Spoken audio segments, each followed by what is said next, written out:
Après Histoire et évolution technique de la prestidigitation, Max Dix, vous venez de faire paraître aux éditions Gary, dans la collection Horizon des Hommes, mythologie du merveilleux. Tout d'abord, pourquoi avoir eu envie d'écrire un deuxième livre et pourquoi ce titre? Eh bien, ce livre vient justement après Histoire de la prestidigitation, qui était destiné seulement aux prestidigitateurs, donc un seul tirage confidentiel. Et un éditeur a été, M. Gary, a été intéressé par un condensé de ces trois ouvrages en un seul. Voilà pourquoi ce nouveau livre, Mythologie du merveilleux. Maintenant, pourquoi ce titre? Eh bien, tout simplement parce que le merveilleux n'existe pas, tout au moins dans la définition communément admise, qui dit que le merveilleux est le produit d'êtres surnaturels. Or, excusez-moi ce pléonasme, mais dans la nature, il n'y a pas de place pour le surnaturel. Tout est naturel. D'où ce titre, Mythologie du merveilleux. Votre but était donc d'expliquer. D'expliquer, c'est une sorte de parallèle entre la magie blanche des prestidigitateurs et la magie noire des occultistes. Contrairement aux occultistes, qui se prétendent dotés de pouvoirs surnaturels, les illusionnistes prestidigitateurs se présentent comme des artistes de music-hall, exactement comme des jongleurs, des acrobates. Ils sont donc dans le droit fil du théâtre, auquel ils apportent cependant une dimension supplémentaire, le mystère. Eh bien, pour commencer à illustrer notre propos, nous vous proposons un tour qui a été exécuté par les membres du cercle Robert Houdin, auquel vous appartenez. Il s'agit d'un numéro de Quick Change.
Maxif, tout d'abord, je vous demandais si la magie et la prestidigitation existaient depuis le début des temps.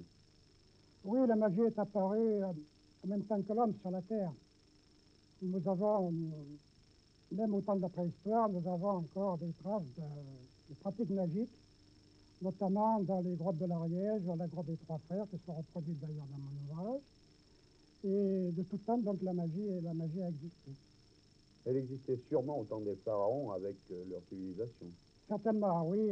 Les pharaons, surtout au moment de l'Antiquité, au moment des pharaons, il y a beaucoup à ce moment-là, dans les temples païens, il y avait des trucages qui ont été découverts, des trucages qui appartenaient uniquement à l'illusion. Au Moyen-Âge, il y a eu les ménestresses et les jongleurs, et tout de suite, on a vu un peu une chasse aux sorcières. Oui, dans l'Antiquité, notamment chez les Grecs et les Romains qui étaient friands de spectacles, les jongleurs, comme on les appelait à cette époque-là, étaient très fêtés, ils étaient très considérés. On a même édifié à cette époque-là des statues pour les jongleurs. Cela a bien changé au moment du Moyen-Âge, submergé par un océan de diablerie, de sorcellerie. Et à ce moment-là, comme les véritables sorciers d'ailleurs, les illusionnistes, les escamateurs, à l'époque on ne les appelait pas encore les illusionnistes, les escamateurs de l'époque ont été pourchassés également.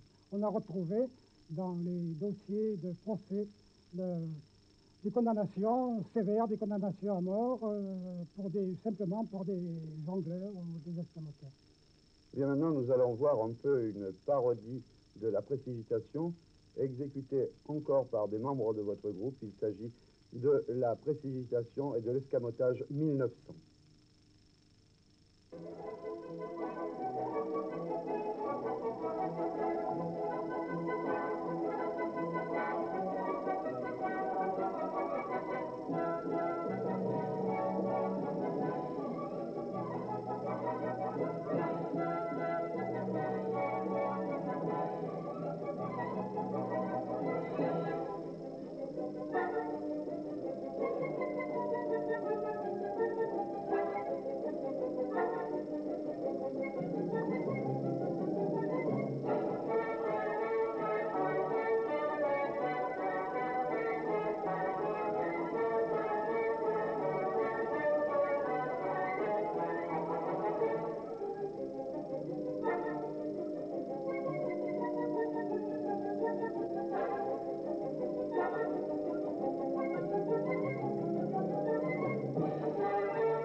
Max Diff, après ce Moyen-Âge où on a vécu la chasse aux sorcières, il y a eu l'ère des Lumières. Alors que, à l'époque de l'ère des Lumières, les prestigitateurs et les escamoteurs avaient autant de succès.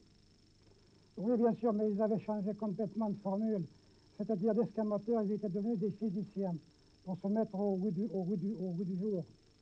Ils profitaient de cette histoire des sciences pour se donner eux-mêmes l'allure de scientifiques. C'est-à-dire que leur mise en scène était beaucoup plus compliquée. Il y avait des cornues, il y avait un tas d'appareils aux fonctions plus ou moins indéterminées.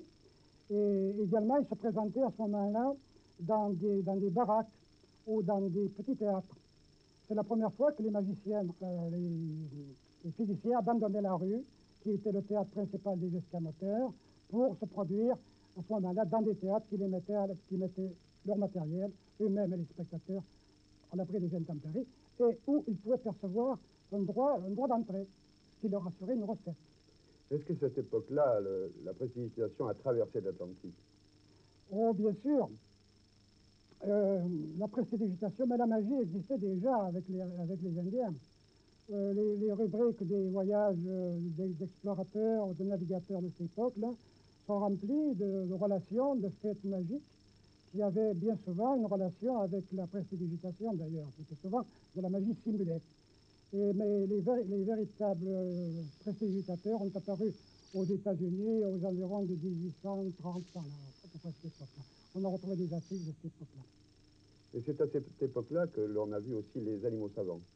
Ah, les animaux savants, oui, alors les animaux savants, c'est une chose qui a attiré encore bien des ennuis à nos jongleurs du Moyen-Âge, car on ne pouvait pas s'expliquer comment ces animaux pouvaient être doués de dons dont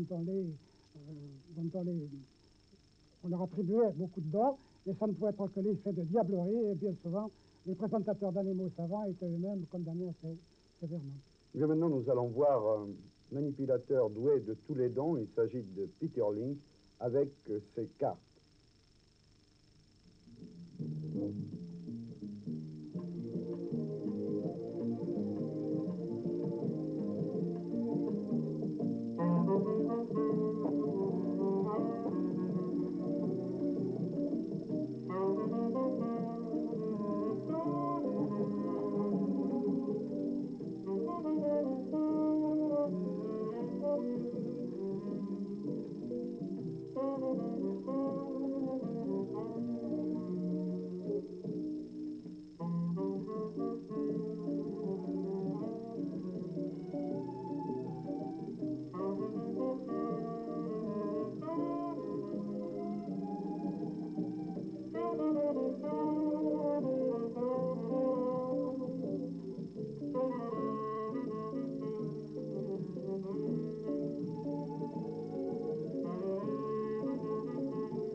Max, à quelle époque est apparu le spiritisme? Bien, c'est aux environs de 1840, avec les frères, les sœurs Fox aux États-Unis. Elles faisaient tourner les tables, elles recevaient des messages par l'intermédiaire des tables, et des prestidigitateurs de l'époque ont eu l'idée de porter ce spiritisme sur la scène. C'est qu'on a vu l'armoire des frères Davenport, on les a vus d'ailleurs à Limoges, et eux, ils se faisaient enchaîner dans une cabine, ils avaient des instruments de musique, et tout enchaînés dans la cabine, les portes fermées, tout un concert se déroulait dans la cabine. On vérifiait ensuite les liens, et on s'apercevait qu'ils n'avaient pas pu se dégager de leurs liens. Et c'est à peu près à cette époque-là qu'a eu lieu la grande vogue des décapités. Ah oui, alors il y a eu la guerre des décapités. C'était un numéro qui consistait à vraiment, je m'entends, à donner l'impression qu'on décapitait une personne, qu'on lui enlevait la tête. On a connu d'ailleurs aussi à Limoges, bénévole à l'époque, le coupeur de tête. Et il y a eu la guerre des décapités parce que le numéro avait tellement d'impact que tout le monde voulait faire le décapité. Et donc il y a eu des procès intentés. Un journal titrait d'ailleurs la guerre des décapités. Il y a aussi cette magie qui se fait en salon, que l'on appelle la micromagie, et qui est pour des jeunes du groupe Robert Houdin une façon de s'exercer.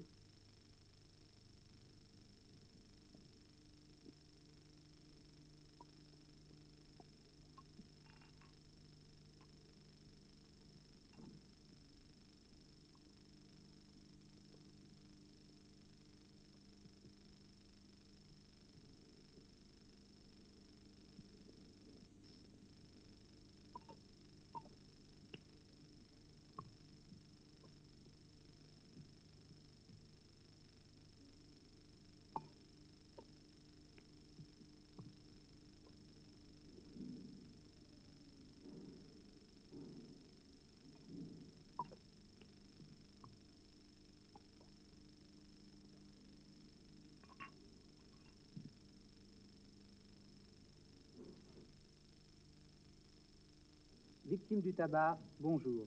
Sur cette table, un coupe-cigarette et une cigarette, bien sûr.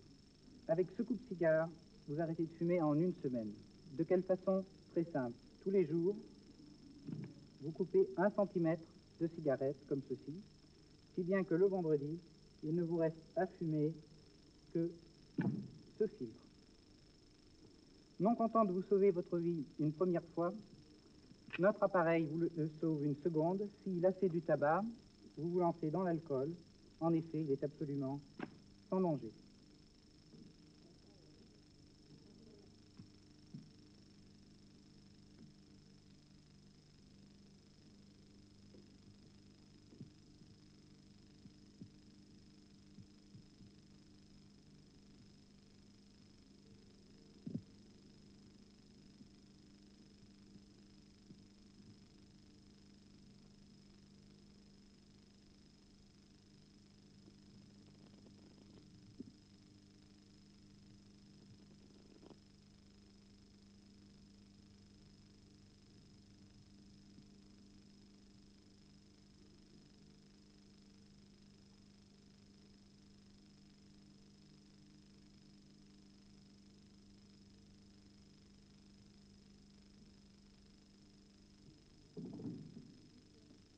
Parlons d'un prestidigitateur un tout petit peu particulier, Arsène Lupin. Arsène Lupin, tout d'abord, c'est l'élégance représentée ici par cette petite pochette de soie rouge. Et ce qui l'intéresse principalement, c'est la monnaie, sonnante et trébuchante. Ici, 2 pièces, une de 10 et une de 5 francs.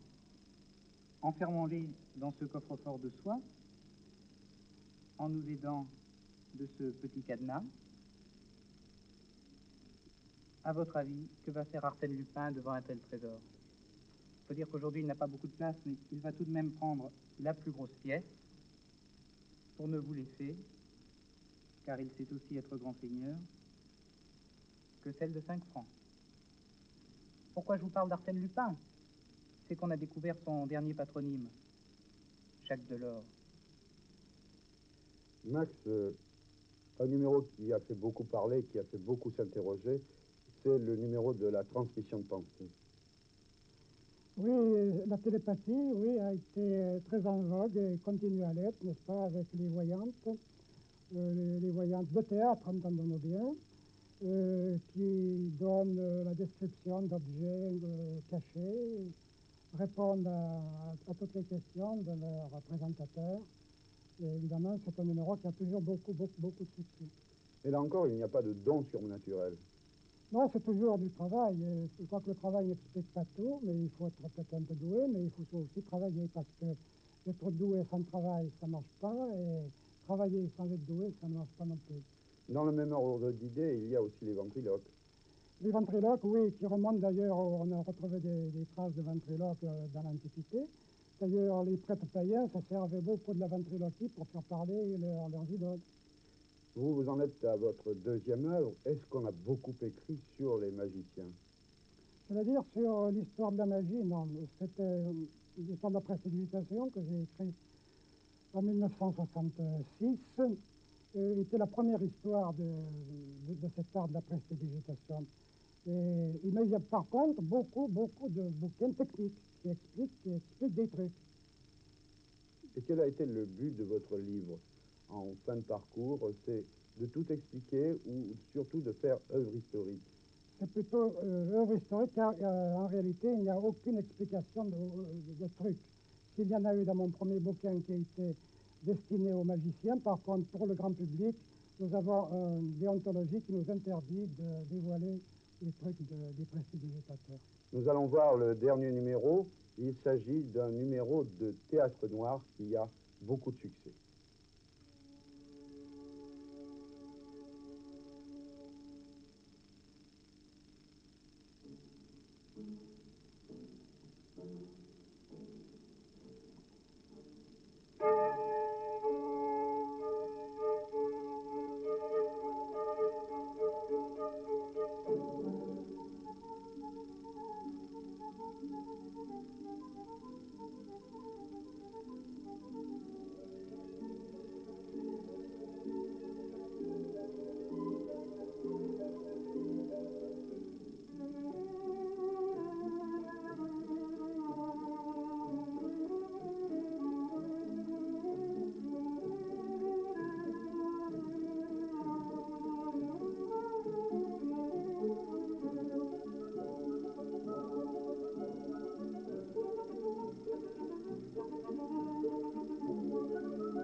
Ce numéro de Aldo and Family a été présenté au gala final du Congrès des illusionnistes français à Annecy au mois d'octobre dernier.